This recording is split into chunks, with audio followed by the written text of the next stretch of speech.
नमस्कार, मैं हूं श्यामगिरी। आप देख रहे हैं हमारा चैनल मुद्दा भारत का यानी मुद्दा आपका।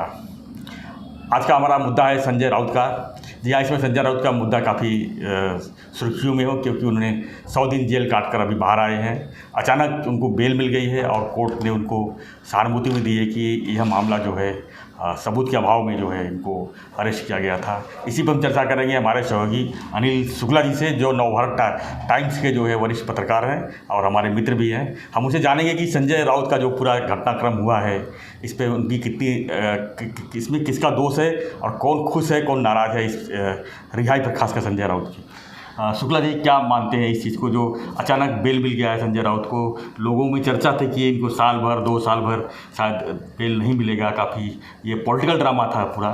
तो आज आपको क्या लग रहा है ये?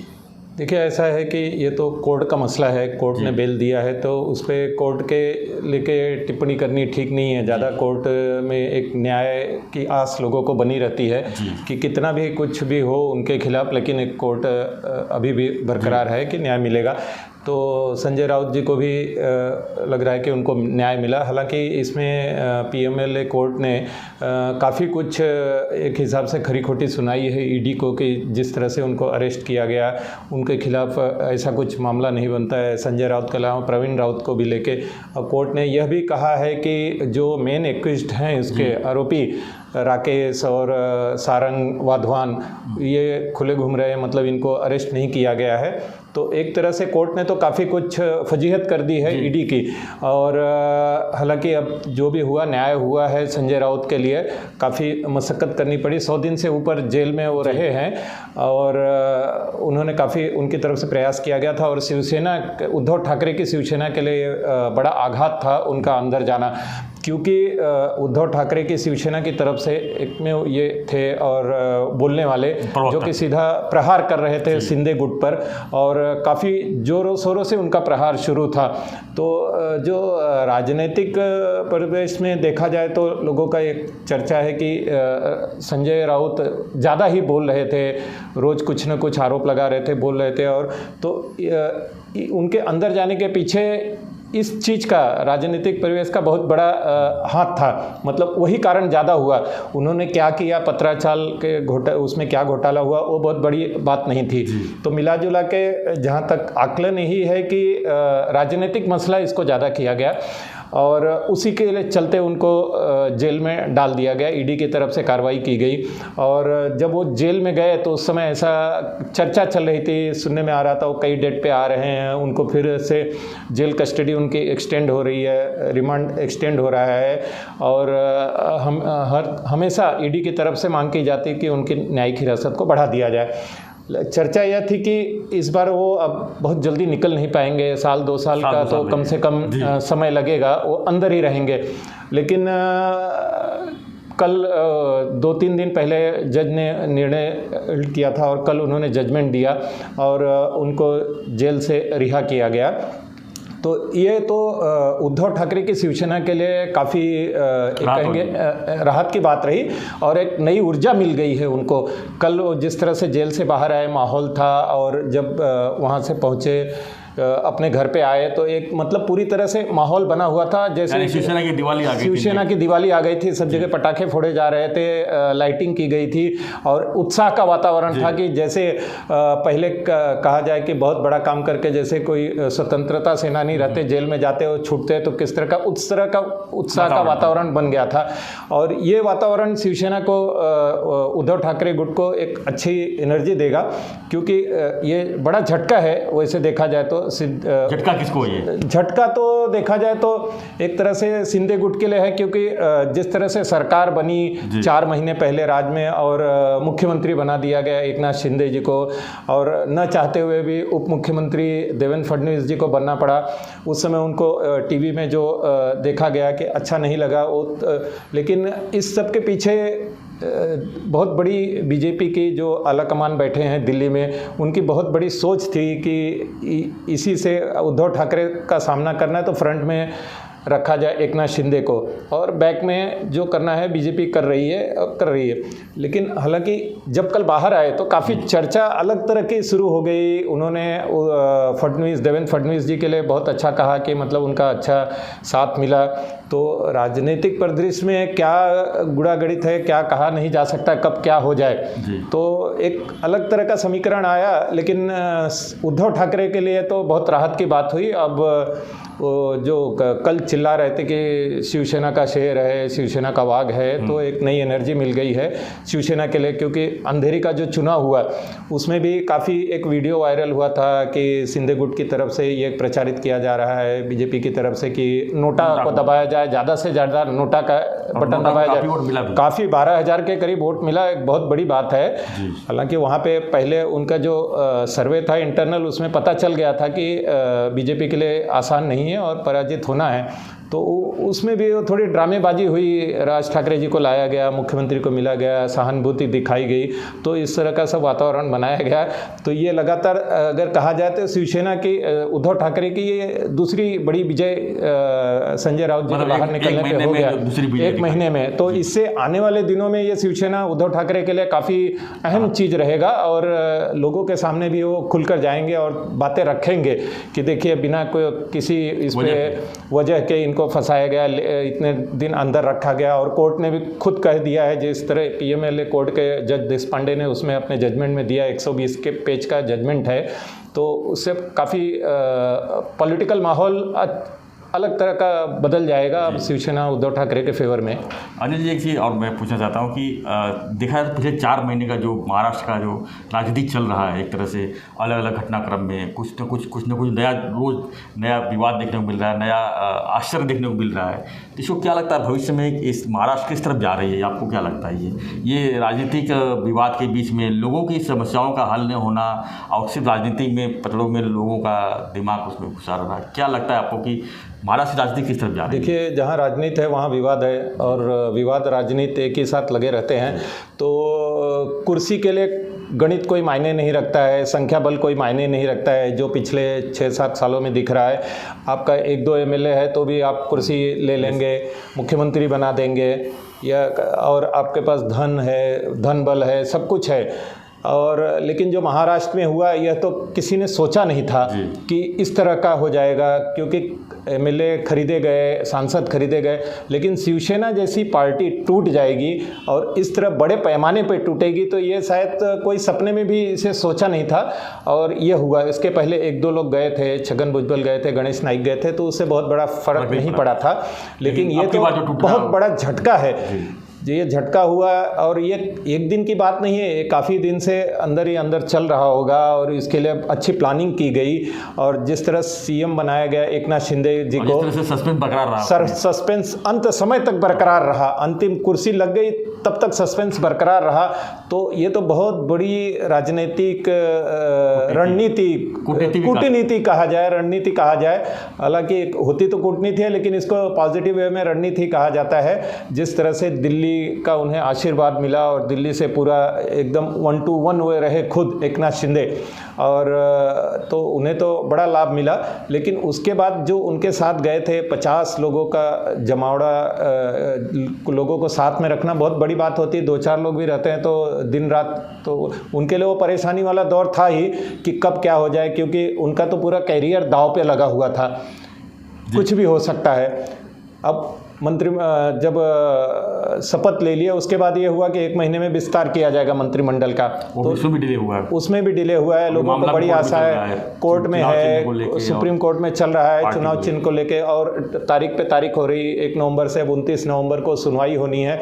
ये कब तक इस तरह चलेगा कहा नहीं जा सकता। लोगों में चर्चा तो तरह तरह की है कि भाई कोर्ट भी उनके हिसाब से काम कर रहा है, दिल्ली के हिसाब से, लेकिन हो सकता है कि कोर्ट देख रहा है, काफ़ी कुछ क्रिटिकल मैटर है, ये अपने तरह का एक अलग ही मैटर है, तो कोर्ट भी स्टडी कर रहा है, लोगों का मन भी देख रहा है। मुझे नहीं लगता है कि कोर्ट इस तरह एकदम आंख बंद करके इसके ऊपर कोई निर्णय लेगा, अब बिल्कुल अनिल जी, अभी अब वापस आते हैं संजय राउत के ऊपर। संजय राउत तो 100 दिन के बाद फिलहाल अभी जमानत पर छूट गए हैं, लेकिन आगे का सफर उनका कैसा रहेगा, क्या लगता है आपको? जिस तरह से उन्होंने देवेंद्र फडणवीस का भी आज प्रेस कॉन्फ्रेंस लेकर तारीफ भी की है, वो भाजपा में मोदी जी और अमित शाह से मिलने की बात कर रहे हैं, तो इस तरह की जो बातें हो रही हैं ये आपको किस तरह का इशारा लग रहा है आपको? देखिए, ऐसा है कि जो राजनीति है, राजनीति में तो कब क्या हो जाए कहा नहीं जा सकता, कौन कहाँ चले जाए, क्योंकि इन्हीं के उद्धव ठाकरे के एकदम करीबी मिलिंद नार्वेकर को लेके भी चर्चा हो रही थी कि वो शिंदे के साथ जा रहे हैं, हालांकि अभी तक गए नहीं। जो क्रिकेट क्लब का, मुंबई क्रिकेट क्लब का चुनाव हुआ उसमें सबसे अधिक वोटों से जीते हैं, तो ये हुआ कि काफ़ी टिप्पणी हुई उस पर, लोगों ने पूछा तो उनका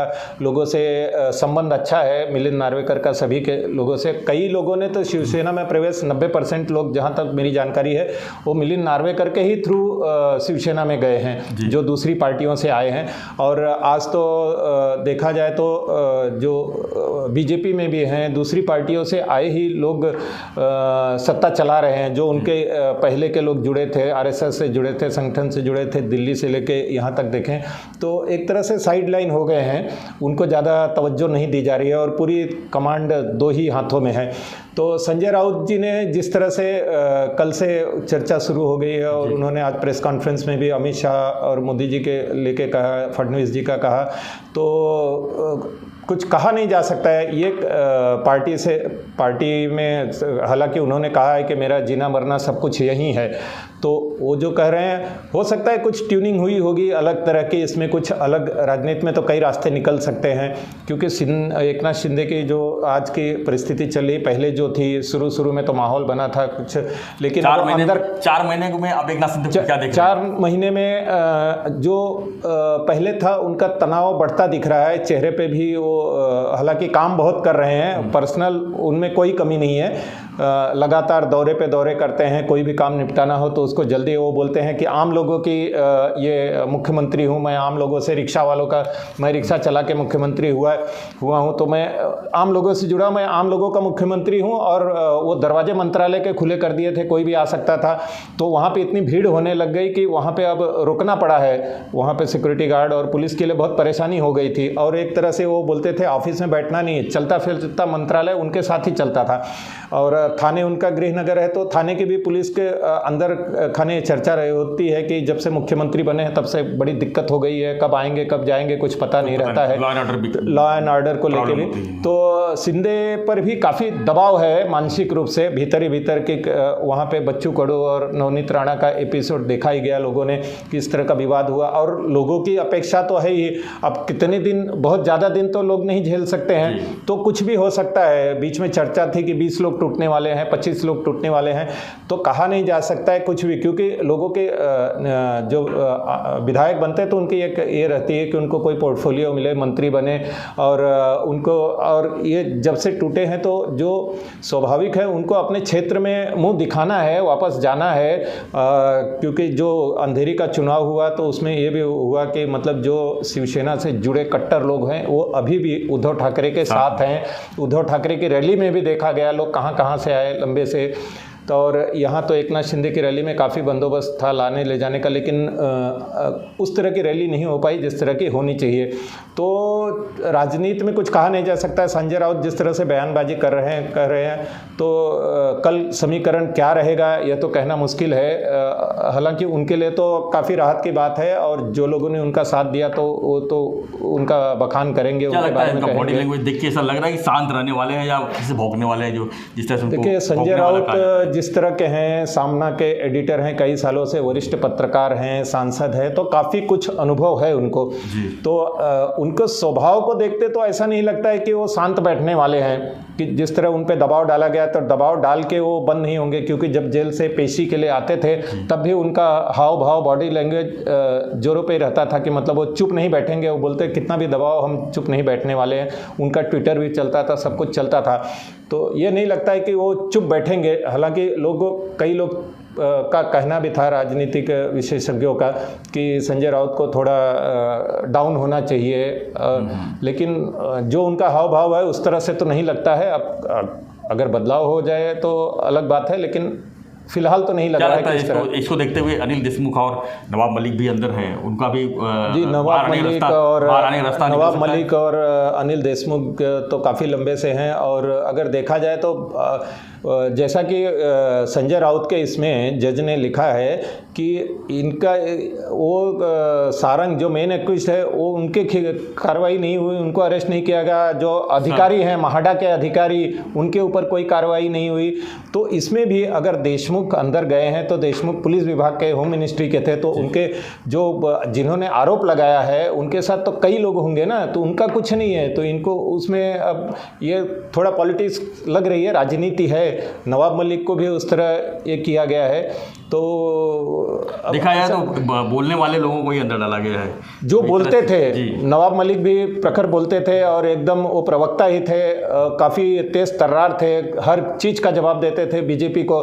और अनिल देशमुख भी थे। तो एक तो है कि बीजेपी की ये शैली हो गई है कि उनको जवाब नहीं सुनना है, उनसे प्रश्न भी मत पूछा जाए और उनका कोई चीज़ जवाब भी न दिया जाए। जो जवाब दोगे तो ठीक नहीं, अगर हमारे साथ आए तो आप ठीक हैं, अगर नहीं तो फिर आपको रास्ता दिखाए, फिर ईडी सीबीआई जो भी है पुलिस यंत्रणा के मार्फत उनका काम किया जाता है, मतलब आवाज़ को दबा दिया जाता है।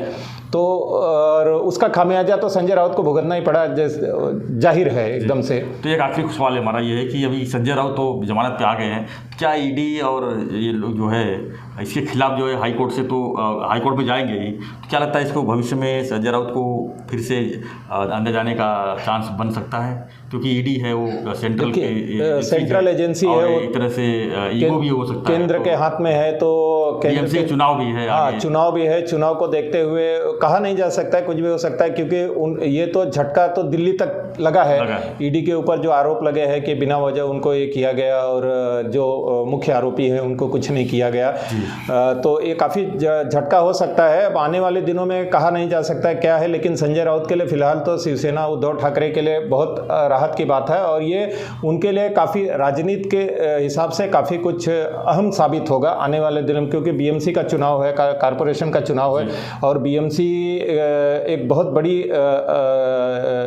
संस्था है जिसपे शिवसेना उद्धव ठाकरे का पहले से कब्जा रहा है। इस बार तो राज्य का चुनाव है, एक राज्य से अधिक बजट है उसका, और उसको इस बार कैसे भी शिवसेना के एकनाथ शिंदे चाह रहे हैं, बीजेपी चाह रही है कि कैसे भी उनका कब्जा हो, इसीलिए राज ठाकरे को लेके भी उनके बीच में मंथन बनता है। हालांकि अभी तक कुछ हुआ नहीं है, क्योंकि जिस तरह के बम्बई में देखा जाए तो जो शिवसैनिक हैं, अगर एक निष्पक्ष देखा जाए तो अभी भी उनके प्रति उद्धव ठाकरे के प्रति लोगों में सिंपैथी है।